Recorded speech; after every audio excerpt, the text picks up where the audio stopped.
Zane, an ordinary man in despair, accidentally kills Death and must take over as a new incarnation tasked with guiding souls to the afterlife. As he learns his role, he uncovers the cosmic conflict between heaven and hell, with Satan scheming to sway him towards darkness. Along the way, Zane finds allies among other mythical incarnations who help him navigate the power and responsibilities of his unexpected position. This is On a Pale Horse in a nutshell. On a Pale Horse, published in 1983, is the first book in Piers Anthony's Incarnations of Immortality series, a 7-book fantasy series that explores the roles of various personified forces of incarnations, such as death, time, fate, nature. Subsequent mass-market papergraphs, Del Rey, reissued the book multiple times in mass media paperback due to continued demand, with new cover art and sometimes updated introductions.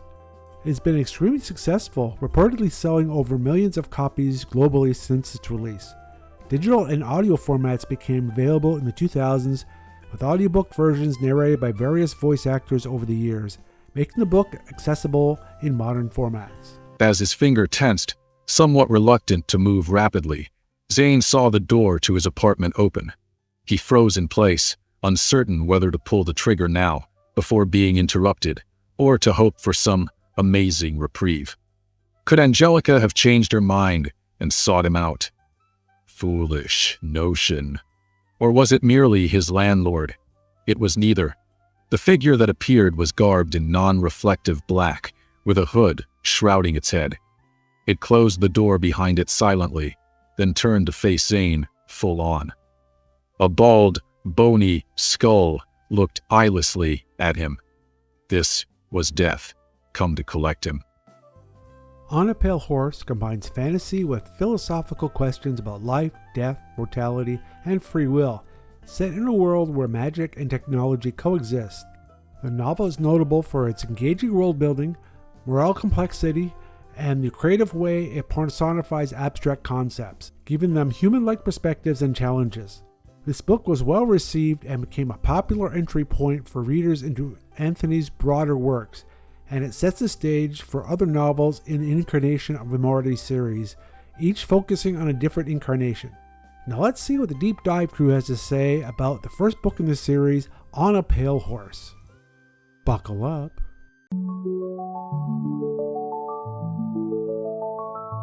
All right, so have you ever wondered what it would be like to be death? Like literally death. Like literally death, not just, metaphorically. Yeah. But like the incarnation of death. Okay. Well, that's what we're diving into today with Piers Anthony's On a Pale Horse, the first book in his Incarnations of Immortality series. This is one of those books, and I remember reading it when I was much younger, and it just blew my mind. Yeah. And it still does to this day. So we're introduced to Zane. He's our protagonist in this book. Right? And Zane is having a bad day. Yeah, he's not just having a bad day. He's having a really bad day. He's at rock bottom. Rock bottom. Give us some of the finer details of Zane's rock bottom day.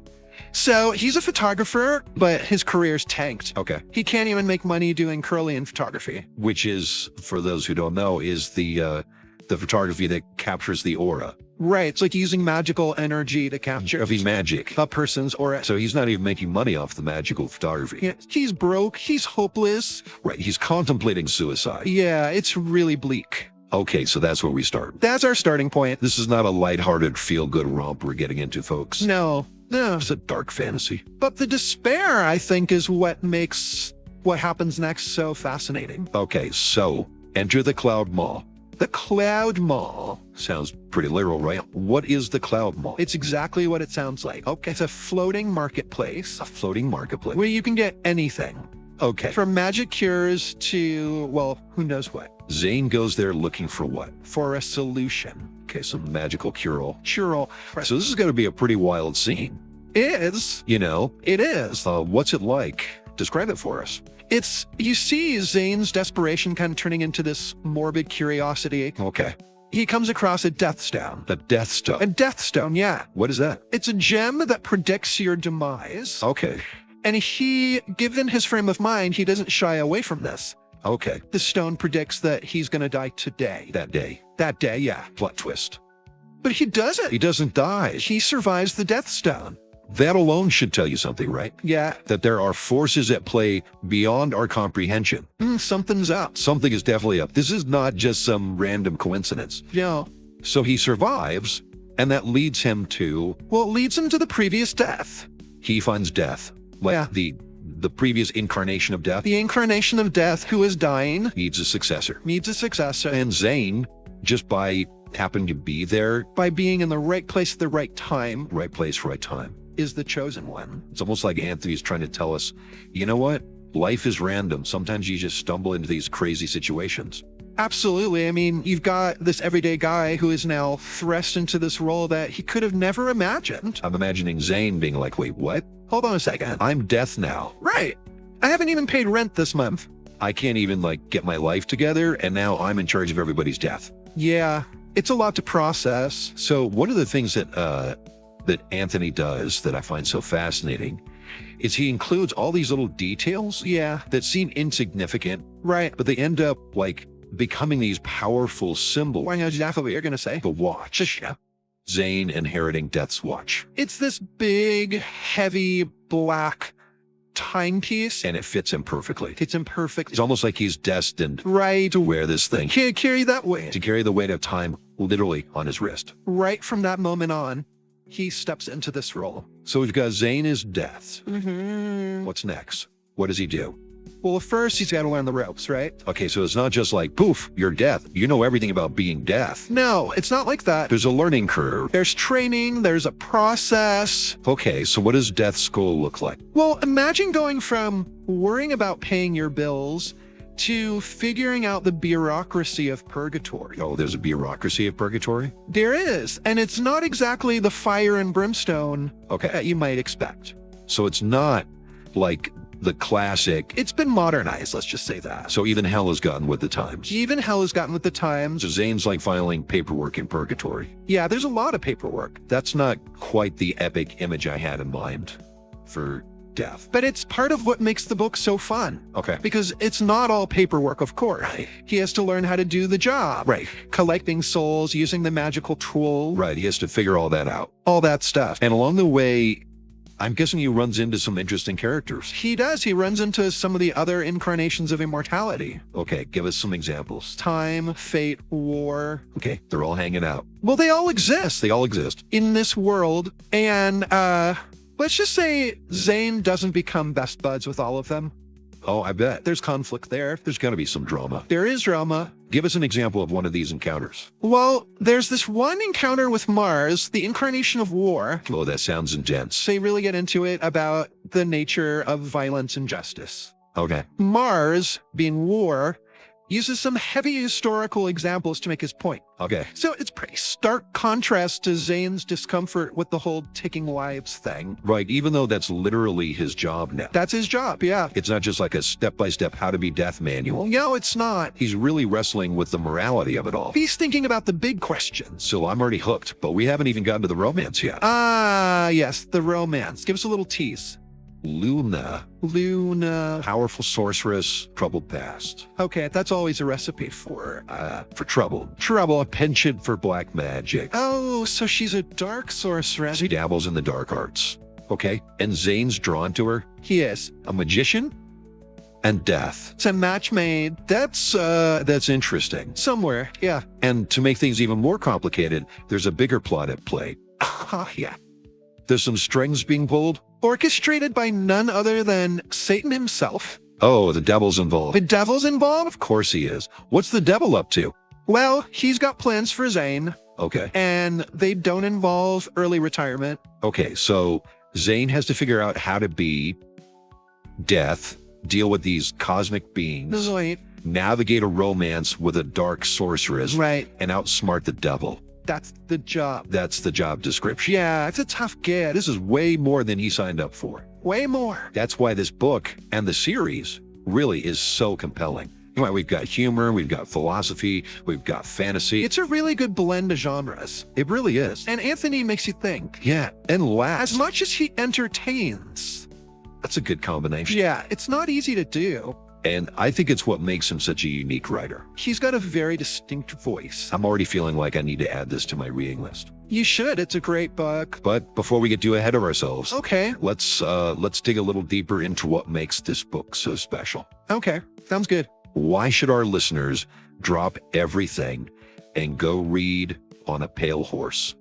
I'm happy to delve into that. So we've talked about the cloud malls and sorceresses and the devil himself. But what really stays with me about this book Yeah. is how it deals with the emotional side, Yeah. philosophical side of death. Right. Zane isn't just learning how to be death. He's wrestling with what it means Yeah. to have that power, Right. And to have that responsibility. especially when he's still dealing with his own mortality. Right. He went from Yeah. almost giving up on life Mhm. to being responsible for everyone's death. It's got to mess with your head. Yeah. It does, and Anthony doesn't shy away from those questions. Right. Zane struggles with the randomness of it all. You mentioned before those people dying in kind of absurd ways. The rat poison At a rat prison. instead of sugar, and the kid messing around with curses. Right. Like those aren't just throwaway details. No, they highlight. They're very pointed. That death can be unfair. It could be arbitrary. Yeah, it doesn't always make sense. And Zane, as death, Yeah, has to confront that. and I think the book really drives that home. Yeah. Some of those really emotional scenes. Like when he has to collect the young drug addict Right. who, he made mistakes, Sure. but his life was cut tragically short. Yeah. And Zane has to wonder, is it fair Right. to judge someone? Based on a life that was never really lived. Right. And then there's Ginny, Jenny. the little girl in the hospital. Oh, yeah. Who's terminally ill and wanting to die. That's tough. That's a gut punch. Yeah. And Zane actually promises her that he will be the one Yeah. to collect her soul He gives her that control, in a situation where she has none. which raises a really interesting question. Yeah. About the role of death. Is it just about ending life? Or can it also be about offering solace, Yeah. even in the face of death? So he's sort of changing the image of what it means to be death. Right, we think of the Grim Reaper, Uh, this cloaked figure all about fear and finality. Bit scary. Zane is redefining that. He's becoming a witness to people's stories, their struggle, Their last moment, so last moments, yeah. which adds this whole other dimension to death. Death becomes more than just carrying out a function. Right. It's about connection. It's about compassion. Zane's searching for meaning Yeah. in a role that seems inherently bleak. And that's where he's finding it. In those moments of compassion. It's really humanizing. It is. Even though it's this seemingly inhuman role. And then you bring Luna into the mix, Oh, yeah. Let's not forget Luna. who brings her own baggage. Her own baggage. Yeah. She accidentally caused her mother's death Right. through a curse.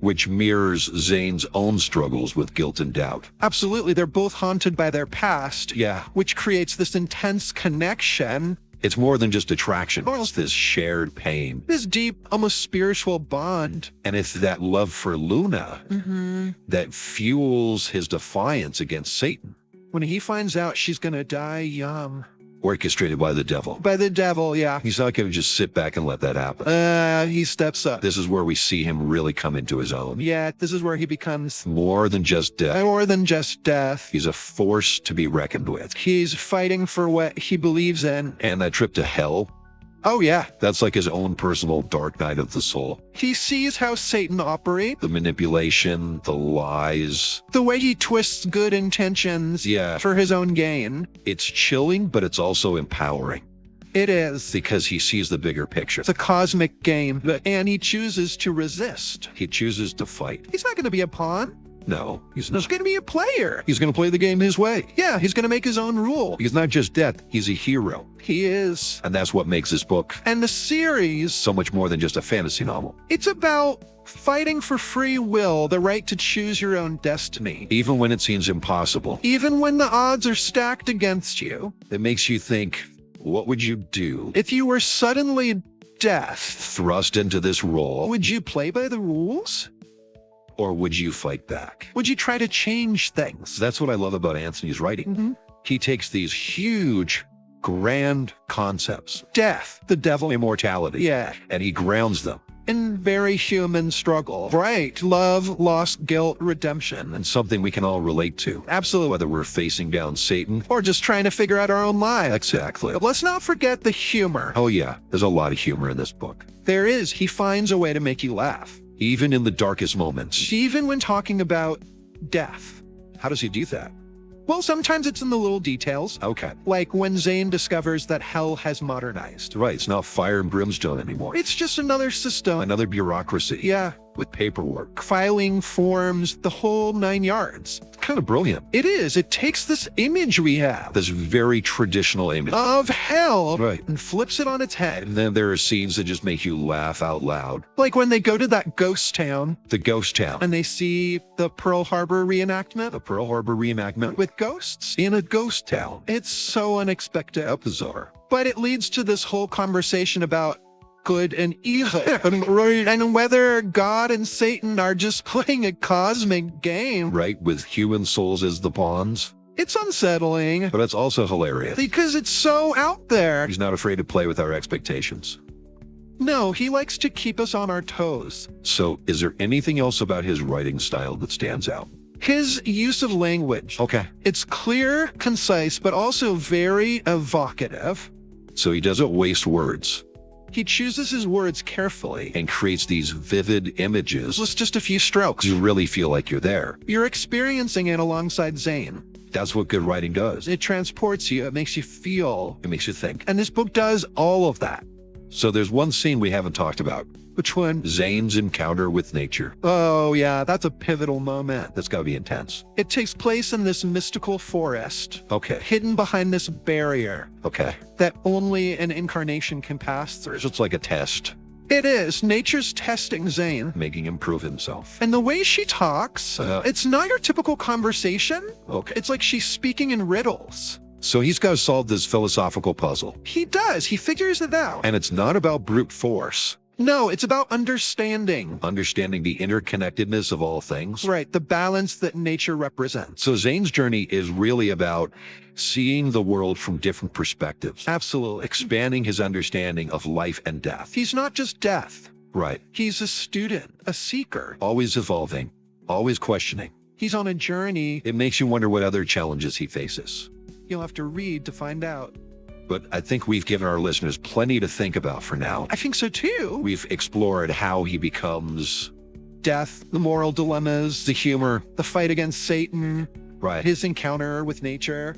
But there's one piece of the puzzle we haven't talked about yet. Which is? The series itself. Yes. Why should our listeners not just read on a pale horse? Right.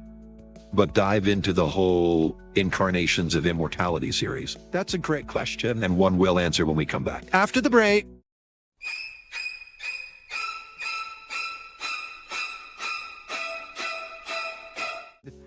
But we left off talking about the whole Incarnations of Immortality series. Right. It's not just a one-off. So why should our listeners go beyond just this first book? Well, each book focuses on a different incarnation. Okay. Time, fate, war, you name it. And they're all connected. They are. How so? Their stories intertwine. Okay. Themes echo throughout the series. So you start to see this bigger picture emerging. Exactly. That's what I love about a good series. It's like peeling back layers of an onion. Each book reveals a new dimension. Of the world and the characters. What are some of the other incarnations we encounter in later books? Well, there's Bearing an Hourglass, which is all about time. Okay. And then there's With a Tangled Skein, which focuses on fate.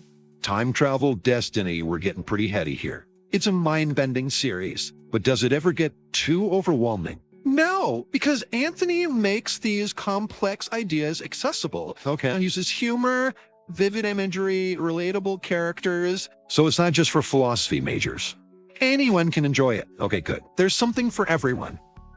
So you mentioned earlier that characters reappear. Yeah. Does Zane show up in later books? He does, and his experiences as death really impact the other incarnations.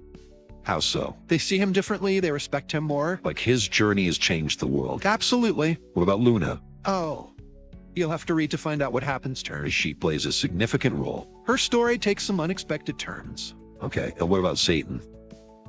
He's never content to stay in the shadows for too long.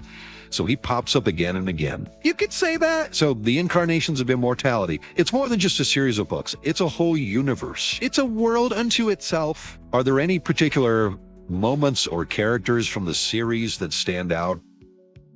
There's this one conversation between time and fate in a later book. Okay. They're discussing a character's destiny Uh, and the way they talk about it. Yeah, just chilling and fascinating. it really highlights the complexity of Anthony's world. It's a scene that stays with you. So for those who are ready to dive into this series, Yeah, any final thoughts? go in with an open mind. Don't be afraid to ask the big question. And be prepared for a wild ride. Anthony's imagination knows no bounds. All right, so we've talked about a down on his luck photographer, modernized hell, cosmic conspiracies, He's covered a lot. philosophical showdowns.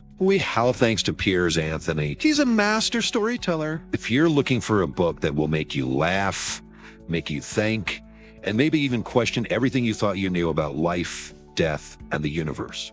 On a Pale Horse is a great place to start. And if you're feeling adventurous, Explore the whole series. it's a journey you won't regret. Absolutely. So until next time, keep those minds curious and happy reading.